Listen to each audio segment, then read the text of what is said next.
Hello there, PKBAG here. We are going to look at something different today. We're going to look at a ranking, and we're going to go to the worst paddles instead of the best. So this is going to be fun. Try to find the worst out of 5 categories. We'll rank 5 categories. We'll add up their rankings. And then we'll look at the ones with the highest numbers. And there's going to be the worst. John Kew database, pretty recent. Spin, swing weight, twist weight, power, and pop are considered. We sum up the rankings and sort them by highest to lowest. So for example, say one paddle is your miracle paddle, whatever. And in all 5 categories, it ranks number 1. Your total is going to be 5. That's the lowest number. And that's going to be the highest ranking possible of all 5 categories and all of the paddles.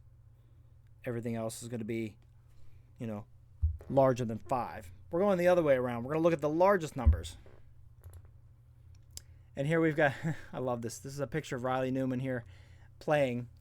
He hit a shot. His paddle broke halfway through. You can see his paddle is kind of like stuck there, his handle. And the paddle falls off after he hits a volley. It lands in the kitchen, and the ref calls a fault because his paddle fell into the kitchen. I think it's funny. I think he's using a gamma. I'm not really sure at that time. You could find it online. Okay. The latest of John Kew's database, we've got 146 paddles. The average price, $167. Only a few are fiberglass or something other than carbon fiber. And also, not all of 146 paddles had a full set of values, so I can't consider some of those. I have to use paddles with a full set of data, so we've got 116 to consider. That's a pretty good sample. Price is not considered, so that's something I've usually incorporated, but I decided to leave out. Let's look at the best paddles first. So with a score of 163, Groove and Raw 13S, pretty good price. 152, Valère Mach 2 Forza. These are going to be the good paddles that we've seen before throughout the year. 147, Pro XR Zane standard. 132, Electrum Pro Stealth. And the lowest at 114, the Pro 2. Now, something interesting I found amongst these 5, the Grooven Mach 2 and the Pro Stealth are wide body paddles. So that's something to consider. You get that wide body. It usually provides a really nice sweet spot, which gives you a good twist weight. Maybe the swing weight's low. Good pop, decent pop and power, stuff like that. But I think the shape here plays a big role. Okay. Before we get to the grand total worst, we're going to look at some categories and look at the worst ones in each category. So for spin, coming in at 1172 is the Selkirk Power Air Invicta. John had it marked used after 1 month.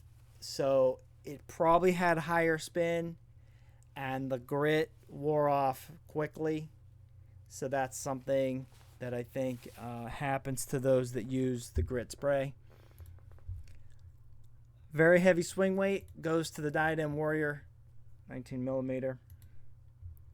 Twist weight. Well, here we don't have any one particular, but I just saw a pattern. The worst 11 for twist weight, Gearbox had 6 paddles in those 11, and Selkirk had 3. So that's just an interesting observation. For power, the lowest in power, the Gearbox CX11E, and the next 8 had at least 51 miles per hour. So there's a pretty big gap between the worst and the next worst. For pop, we've got 2 that will show up again probably. the Franklin STK and the Gearbox CX11 again. Now that came in third worst, but I think it's worth mentioning. A little exception, the Warrior was 2 years ago. Quality control issues, I hope, have been cleared up by them. But if something was tested or measured 2 years ago, it's likely to be fixed. I don't know. Hopefully. We'd like to think so. All right. Here we go. Worst paddles by ranking. Start with 5 and go to number 1. So you remember those numbers were like 116 to 140. Here we've got total rank number of 464. The Rockney Republic 2.16. At 465, the Gearbox CX11 E-Power. That paddle is showing up a lot. Okay. 473, the Halo Power XL. Coming in second place, second worst, the PCKL Pro 13. Interesting. And the number 1 worst paddle by ranking in those 5 categories, drum roll please, 501 points. Broke the 500 mark. The Franklin Carbon STK. Round of applause. Shh. Okay. Moving on. Got some little added information for you. This is Chris Olson's little pickleball studio caricature. I love it. I use it all the time. The Franklin STK. How does JW use this thing? He's referring to JW Johnson, who's on Franklin's team, sponsor, etc. I mean, JW is super skilled, fast hands, and still uses it. Exposed polymer in the handle, which Chris describes as unacceptable, and by this time there should be none of that anymore. Quality control issues, stuff like that. It just feels cheap. Okay, move to the Gearbox. Comments, very small grip. And Chris said it's really just a combination of a lot of things that don't work well together. There you go. That makes sense.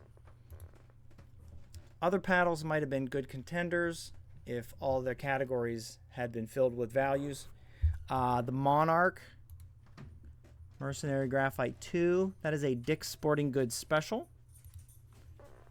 The Franklin Ben John Signature probably ranks up there, and the Gearbox CX14E probably. Who knows? We're not quite sure. All right.